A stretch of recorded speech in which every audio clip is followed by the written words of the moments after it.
Uh, Big ball, fat, making my end. Fucking big killer, hot. Big ball, fat, making. What up, YouTube? What's going on, man? You guys already know who it is. It's your boy, Sports God TV, where we talk sports like religion. If you haven't already, make sure you hit that like and subscribe button, man. Click that notification bell so you can get notified when I upload. Share the content, jump in the comments. Let's get it cracking. All right, y'all. December 9th is on the way, a few days away. We got a big WBC 140-pound championship fight at the Chase Center in San Francisco, California, between California native Devin the Dream Haney. 30 wins, 0 losses, 15 of those wins by way of knockout, standing at 5'8" with a 71-inch arm reach. Versus Regis Prograis, the Louisiana native. 29 wins, 1 loss, 24 of those wins by way of knockout. He also stands at 5'8" with a 67-inch arm reach. This is a fight that's going to be on the zone. This is for the WBC Championship of the World at 140, and Devin Haney is making his debut. Look, man, this is some bad blood being said between these two fighters. I mean, they had their own version of All Access. They had a face-off and everything like that. You got the Haneys, Bill Haney going back and forth with Regis's strength and conditioning coach. They going back and forth. Regis' strength coach told, Devin, after this fight, man, after you take this L, man, just come on over this side. I'm gonna show you how it's done. You got Devin talking smack to Regis, saying, man, he a one-trick pony, man. All he got is the left hand. He gonna take that away from him, and pretty much he gonna smash him throughout the fight. Then you got Regis saying that he been working on skills and different things because that's all you think he got.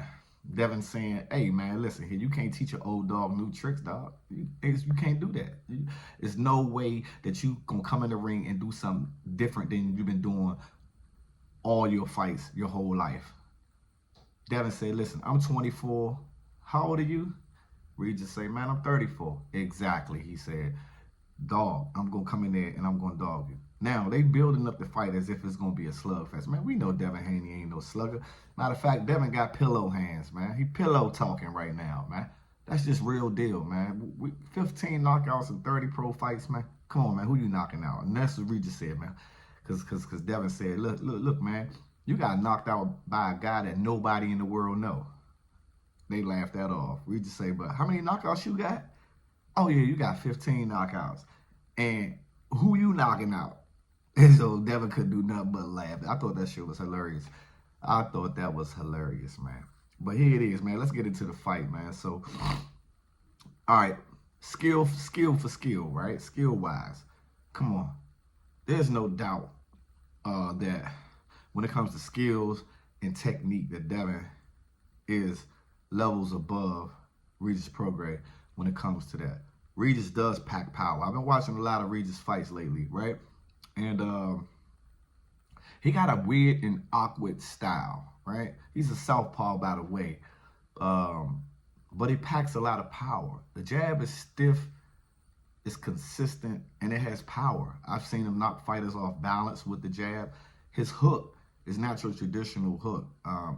It's like it slices down. It's almost like an overhand type of hook because it comes downward. And I've seen him definitely put people down with it. And his body work is legitimate, too. I've seen him put fighters down with kidney shots to the body. He throws a variety of different punches from weird and awkward angles. And it's always that punch that you don't see that kind of knocks you off balance. And we all know, we have seen Devin Haney get rocked before. We have seen him have the noodle legs. We have seen him walk into the corner and the bell saved my man. You know what I'm saying? Yeah, he got rocked by Linares, right? I mean, and he was stumbling over there to the corner, and if it wasn't for that bell, he definitely probably would have got finished. Now, Regis is the type of dog, I've also seen him too. When he notices he hurts a fighter, he's charging in, man. He's charging in. He looked like a younger version of Earl Spence. When Earl figured out he hurt you, he coming to finish you. And there's no question, if he hurts Devin Haney early in the round, I feel like Devin will not make it out the round. Like I said, they building this fight up. Devin's moving up to 140. Devin says he's carrying the weight well. He feels stronger. He does look a lot bigger in his pictures, considering him coming from 135. And that's the reason why Haney left 135. One of the reasons is because he said that it was just hard to keep carrying the weight. I don't expect him to go back down to 135 to go fight the likes of Tank Davis, though the public wants to see that, or Shakur Stevenson, knowing that the fighters want, everybody want to see those fights, to really see where Devin Haney stands. But Devin has taken a lot of risk. It seems like he's taking more risk than Tank and Shakur Stevenson when it comes to fights. He went to Australia twice and beat Gambosas. He's fought Boya. But, Tank fought him as well. It's just certain kind of fights that Devin has been fighting. He fought Lomachenko, obviously. So it's like resume-wise, he might got a better resume than both of those fighters, which is understandable. He has a right. He is, or he was at 135, the undisputed champion of the world. Give him his respect. Put some respect on that man's name.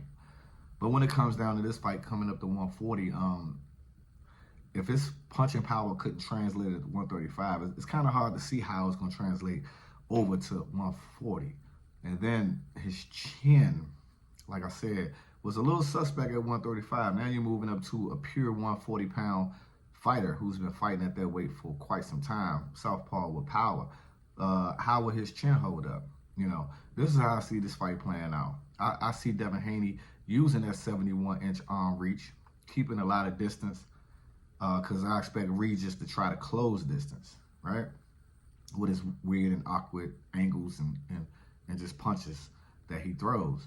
I expect Devin Haney to clinch a lot. I don't expect it to be the Shakur Stevenson, Edwin De Los Santos type of fight.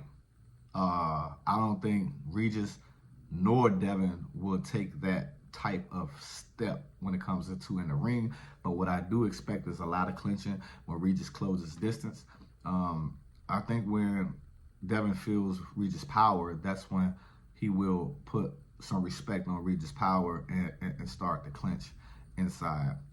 But if Devin can keep and maintain his range and distance and dictate the pace of the fight, I expect him to pretty much beat Regis. I do think Regis wins some rounds, maybe early on, just because, it's a process. Devin collects data as well. He's a very, very intelligent fighter. But if this fight somehow gets into like some type of slugfest, I don't see Devin winning the slugfest. That's no means. I do see Devin winning the fight, but if I know Regis will not take the approach like Loma. Loma takes 5 to 6 rounds before he really starts pouring on. The second half of that fight, obviously Lomachenko was winning every round when it came to him and Devin Haney. Devin was winning rounds early, and Lomachenko won rounds late. That's why the fight was so close. I felt like if Loma had put the foot on the gas throughout the whole fight, it would have probably been a clear win for Lomachenko. But Regis, on the other hand, is the type of fighter that is going to apply pressure throughout the whole fight. He's got to make Devin uncomfortable. He got to be up in his face. He probably have to fight a type of fight like Marcos Maidana when he fought Floyd Mayweather, the first fight. Just be rugged. If he can withstand it, throwing damn near 100 punches around. I don't think he's that type of fighter as far as volume, but it seems like he doesn't really get too much fatigue. He has a lot of conditioning and stuff like that with that strength and conditioning coach. But At the same time, I think Devin Haney will win this fight. It'll be a close fight. Who knows, man? Anything can happen inside the ring. If Regis does catches Devin Haney, like I said, I think that he will finish Devin Haney. But I expect Devin Haney to win the dream. And this fight right here, man, it sets up a big fight, you know, because this is for the WBC.